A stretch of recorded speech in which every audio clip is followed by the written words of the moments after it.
A man fought like a lion to raise his children alone after his wife's death. He thought his sons would carry his crown, but life showed him a truth he never expected: his sons who turned their backs on their father, and a daughter who carried his name when everyone else failed. This is a story of promises, of broken hearts, and of one shining crown that came from where no one expected. The child people looked down on became the one who lifted him highest. Y'all should learn from this. Once upon a time, in the busy city of Port Harcourt, there lived a man called Chief Temuno Perari. He was not the richest man in the town, but he was respected because of his honesty, his courage, and the way he carried himself like a true Ija man. He was tall, with broad shoulders that looked like they had been built to carry the weight of the world. His skin was dark like the waters he fished from, and his hands were rough from pulling nets and paddling boats. Temuno was a fisherman by trade, but he was also a man of wisdom. People came to him for advice, and he was known for keeping his word. What made his life sweet was not the money he made, but his family. He had a wife called Ava, a gentle woman with a smile that calmed storms. Together they had 4 children, 3 sons and 1 daughter. Their home was not a palace, but it was full of laughter. Children played in the small compound, chasing one another until Ava called them in for food. Temuno's heart always swelled with pride when he saw them. He would sit under the mango tree in front of the house, watching them laugh and whisper to himself, "This is what wealth looks like." But life has a way of changing suddenly. It was on a hot afternoon that sorrow visited their home. Ava, his beloved wife, who had carried their family with patience and love, became sick. First, everyone thought it was ordinary malaria. She was given herbs, then tablets, but her body grew weaker each day. Temuno sat by her bed every night, holding her hand, praying to God to spare her life. Children too watched with fear. They were still young, too young to understand that sometimes prayers are answered with silence. One night, with the sound of frogs croaking outside and the moon shining weakly through the window, Ava whispered her last words to her husband. Her voice was faint, but her eyes were steady. "Temuno," she said, "promise me that you will take care of the children. Be both father and mother to them. Do not let poverty crush them. Make them great." Temuno's tears flowed like a river, but he nodded. "I promise you, Ava. I will raise them well." Before she closed her eyes forever, she named their last child Uwe, a name that meant light in her tongue. She said the girl would be a light to the family, a reminder of her love. That night, the house fell into silence. Ava was gone. From that day, Temuno carried a heavy burden on his heart. Every morning, he woke before the first cock crowed. He would look at Ava's photo by the bedside and whisper, "I will keep my promise. I will not fail you." Then he would paddle his small canoe into the river, casting his net again and again, his muscles burning, his back aching. Sometimes he came back with fish enough to sell and feed the children. Other times, the river gave him little. But no matter how hard it was, he never stopped trying. At night, he told his children stories about their mother. He wanted them to remember her not only as the woman who gave them birth, but also as the one who taught them kindness, humility, and love. The children listened with wide eyes, holding their father's words like treasure. Each of them carried different dreams in their hearts. Priya, the first son, was quiet and clever. He loved books and always talked about going to university. Tong, the second son, was strong and bold. He liked money and often dreamed of big things. Tari, the youngest boy, was playful, always laughing, always chasing after small adventures. And then there was Aue, the baby girl. She was soft and shy at first, but her eyes carried a spark that made her father believe she would one day shine. Raising 4 children alone was not easy. Some days there was enough gari and soup to eat. Other days the pot was almost empty. Yet Temuno never let them go to bed hungry. He would rather eat nothing himself than watch his children cry from hunger. He worked under the sun and in the rain. He carried fish to the market, negotiated with buyers, and endured insults from greedy traders.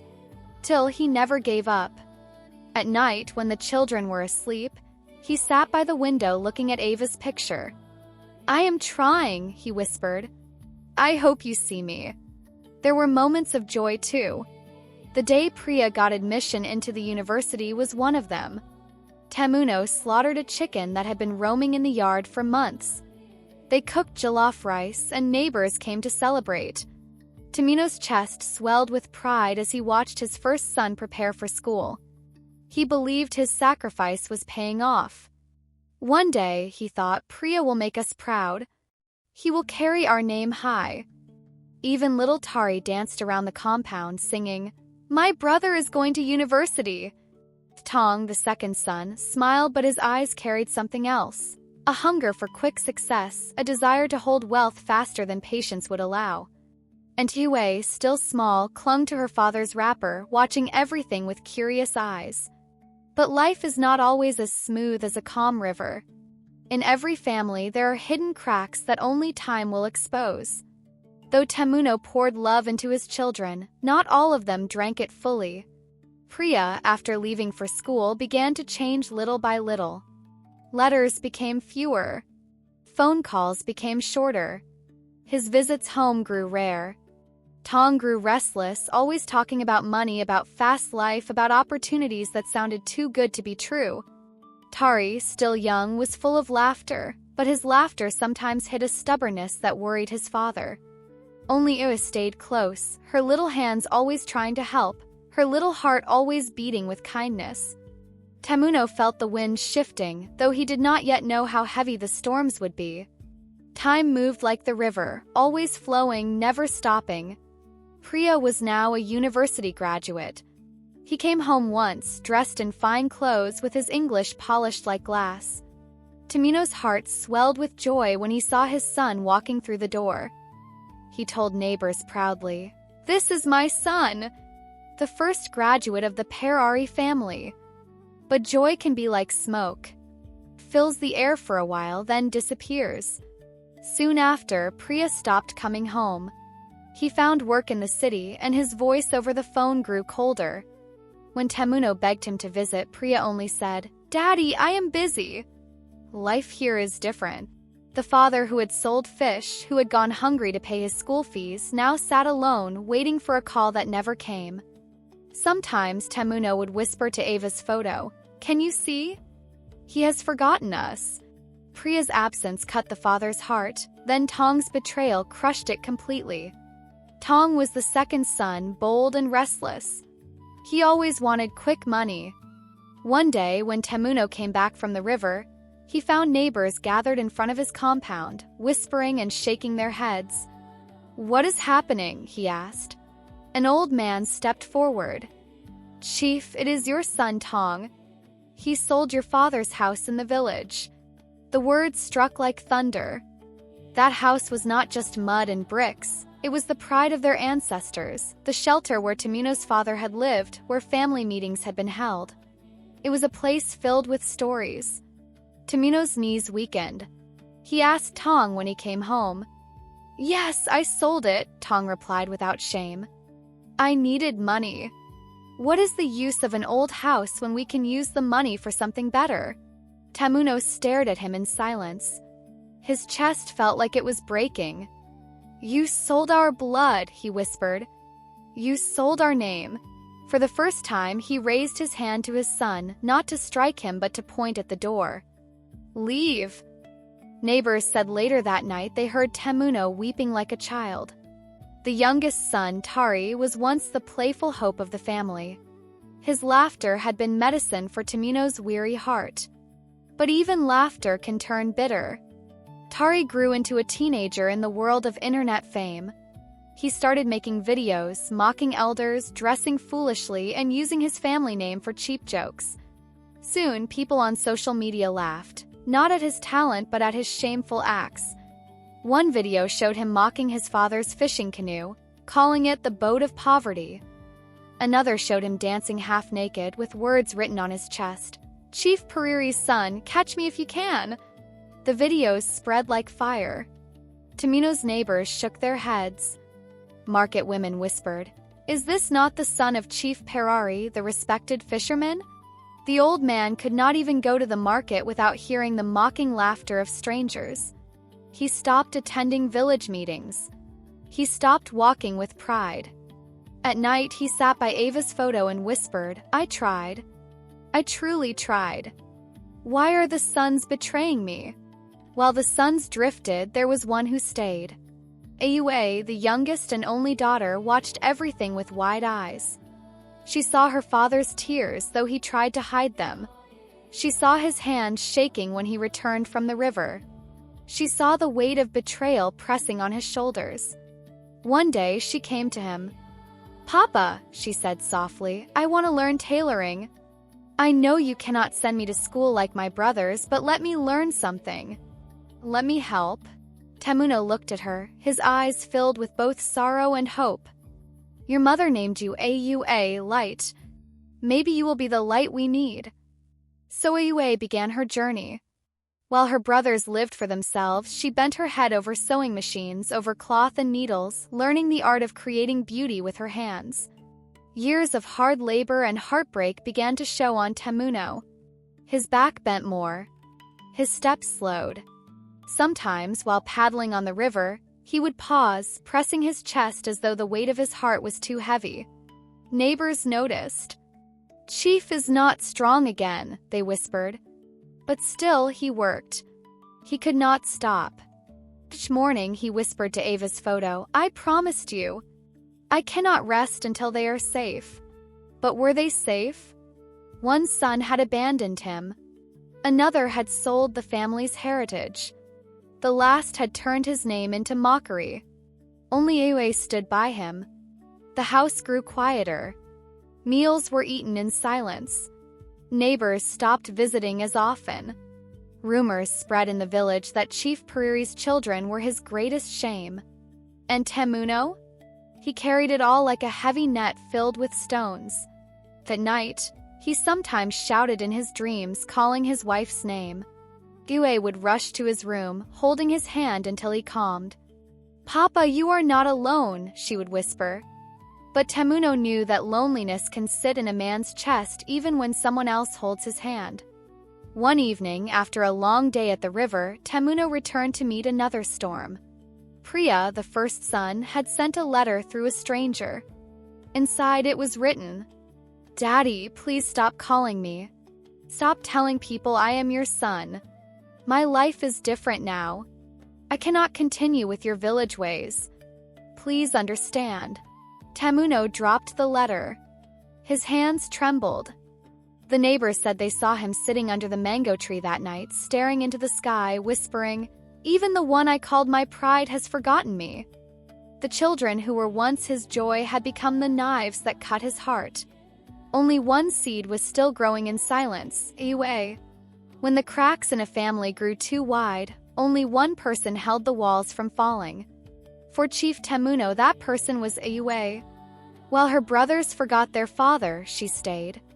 When Priya ignored his calls, when Tong wasted the family's honor, when Tari mocked them online, who bent over her sewing machine late into the night, working, learning, and dreaming. First, her sewing was rough. She pricked her fingers often, staining fabrics with small drops of blood. But she never gave up. Each prick made her stronger. She told herself, "Papa must not carry this pain alone." Over time, her hands grew steady, her cuts became neat, and her designs started to shine.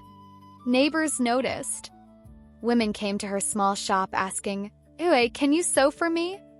With every stitch, she built not just clothes but also hope. Hope for herself, hope for her father. But while Aua grew, Temuno grew weaker. His once strong arms now shook when lifting nets.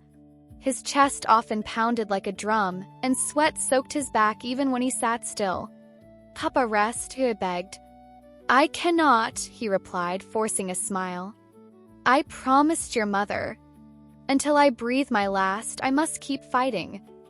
Yet at night, when he thought Aua was asleep, he pressed his chest and whispered to Ava's photo, "I am tired.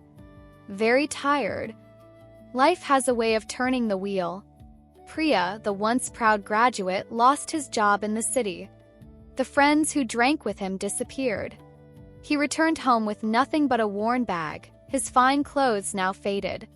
Tong, the bold one who sold the ancestral house, wasted the money. Business deals failed and debtors chased him.